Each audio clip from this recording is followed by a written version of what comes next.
రీసెంట్గా యూనియన్ బడ్జెట్లో ప్రకటించిన నేషనల్ కాటన్ మిషన్లో 3 మినీ మిషన్స్ ఉన్నాయి.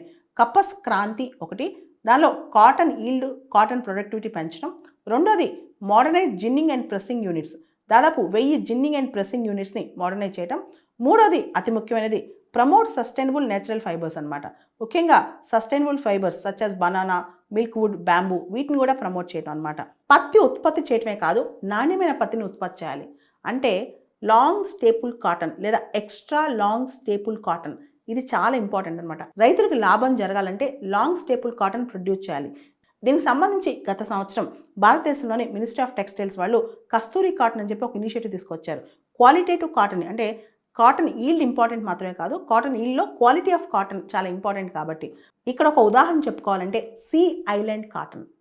ఇది ఒక షర్ట్ కొనుక్కోవాలంటే ₹1,00,000 అవుద్ది. ఆ ప్రొడ్యూసర్స్కి ఎంత లాభం, ఆ రైతులకు ఎంత లాభం చెప్పండి. భారతదేశంలో అలాంటి కాటన్ ఎందుకు అవ్వదు? ఈ సీ ఐలాండ్ కాటన్ అనేది చాలా రేర్గా కెరీబియన్ ఐలాండ్స్లో పండుద్ది. దీని హై క్వాలిటీ అనమాట.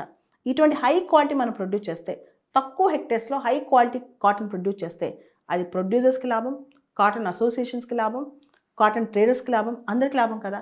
ఇండియాలో ఇలా హై క్వాలిటీ కాటన్ పైన మనం దృష్టి పెడితే కనుక మన ఈల్డ్స్ బాగుంటాయి, రిటర్న్స్ బాగుంటాయి.